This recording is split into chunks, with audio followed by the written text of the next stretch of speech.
Hi everybody, my name's Arwyn. I'm Dylan. And we are the founders of Larbar Club, which is a writing club in Portland. And we're going to be bringing you weekly topics about writing and other fun stuff. So this week's topic is critiquing someone else's writing and... Without being a total asshole. Yes. So I've been part of writing groups for a really long time, probably since middle school or high school. And there's a couple of behaviors I've seen that really kind of put a damper on writing groups. And I feel like there's this sort of belief in a lot of writers that you have to be really harsh in your critique, which isn't always the case. Right. It's ridiculous because people think that people need to hear these hard truths, and the only way to deliver a hard truth is by being a jerk about it. Like, you can't deliver real feedback unless you put an edge on it, which, I don't know, I feel like it comes from largely people that are more inexperienced with writing groups, or who are part of pretentious writing groups. Yeah. Oh yeah, only because like you can deliver absolutely valid feedback.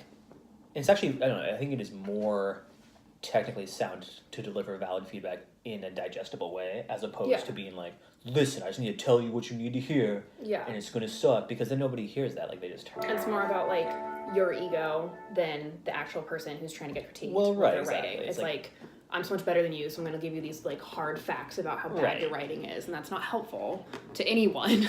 People just look for excuses to just be jerks, and they want to have a context where it's, you know, framed as being acceptable. And so they use so that. Nihilistic. I mean, it's true. The human condition is that we like to be mean. No, I don't think, it's capitalism. Don't get me wrong. Stop it.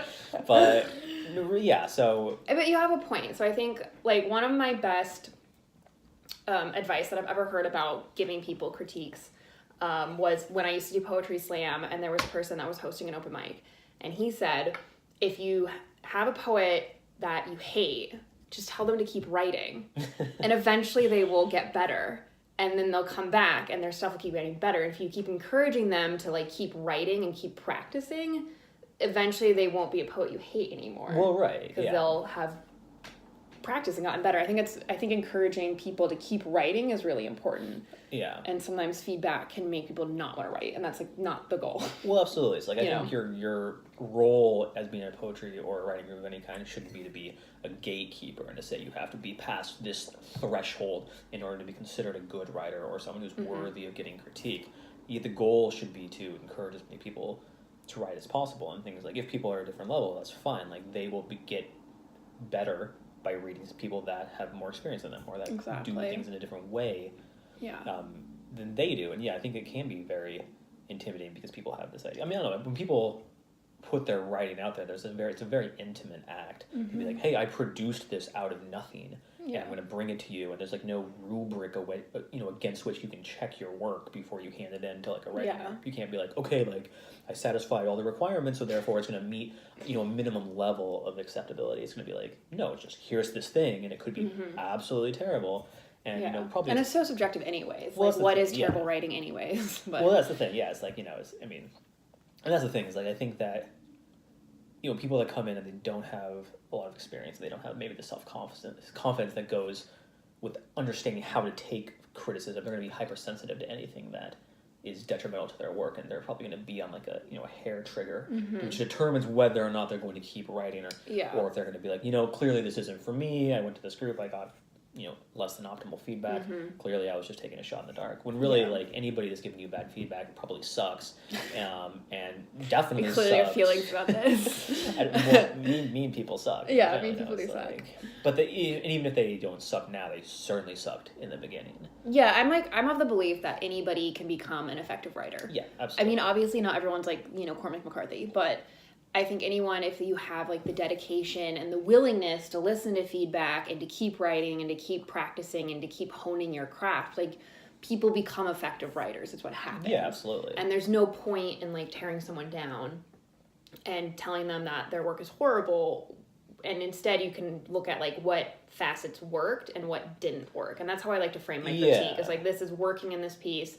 This is not working for me. I mean, it could work for someone else. Like, I mean, even at Larbar Club, we disagree all the time. Like, we'll have a table full of people, and half of them will be like, this line was like, kind of pulled me out of it, and the other half will be like, I really like Right, exactly. So there's that degree too. But I think I like to frame critiques in what's effective and what's not effective, and give feedback on what pulled me out of the piece and what kept me in the piece. Those are my two sort of like criterias of critiquing. Right, and I think it's important not, like, a technique I think to do this effectively is to not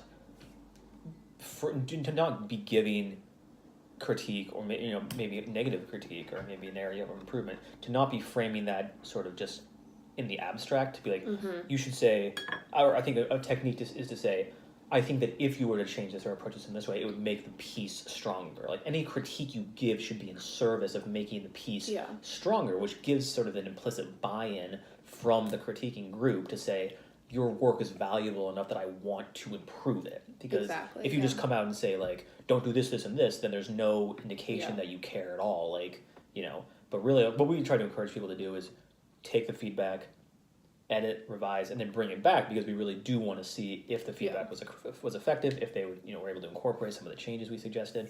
Yeah, and I kind of like what you said about giving like exact feedback. I think that's so important, like, because it's the worst when someone's just like, oh, this whole paragraph was weird, and it's like, well, how was it weird? Like, I want to know like what was weird about it, and sometimes you don't know, but if you don't know, then like wait until you do know before you say something. It's like, or like, to hash it out with the group. Be like, I can't quite place it, but I felt a little odd. I didn't think this fit for. And then ask other people in the group. Did you feel that way? What was it about it? And you can drill down. You can get to the bottom of it. But it's like, the thing is, like, if the goal, like, I mean, writing. I don't know that people understand that writing can be taught. Like, it's a technical skill in a lot of ways. And the thing is, like, the way you get better, like you were saying before, by writing a lot, by reading a lot, by getting good feedback.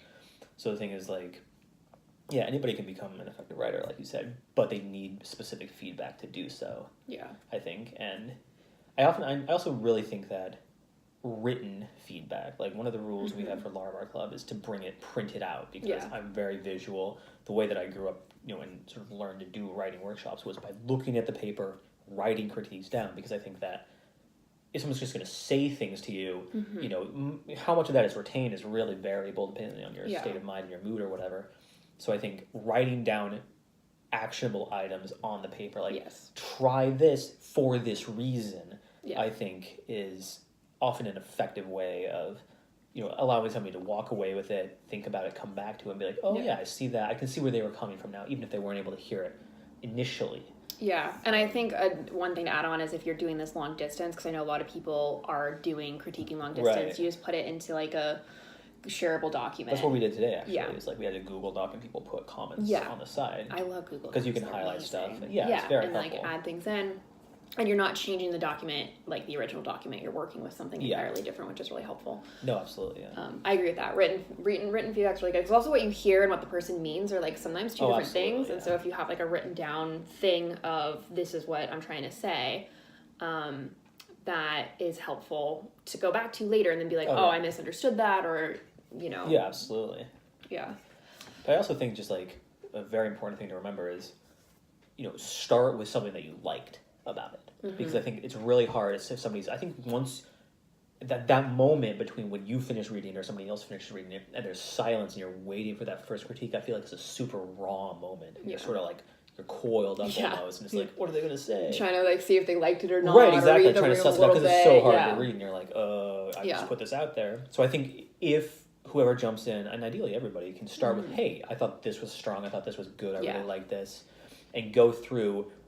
I just think it's much easier to hear because you get that sort of, you establish that the work has value initially. You're like, I like these things, and the things that I didn't like not because I hate you as a person. Or even hated the piece. Well, right. It's like, I didn't like them because they took away from the strong bits, and I think that you could make the whole piece stronger if you, I like to sort of, someone today mentioned the sandwich method. So, start with something nice, give something that might be a little bit harder to hear, some negative or some some areas to improve, and then end it with something else that was good. I think it's just a way to package it like a sandwich, an edible sandwich that someone can eat. And we are coming up on our end of our time. Critique sandwich. That was a good way to end. Critique sandwich is the best. This has been Tea Time with Arwyn and Dylan. Larabar Club for life. Have a good week. Larabar Club for life. LBC. All right.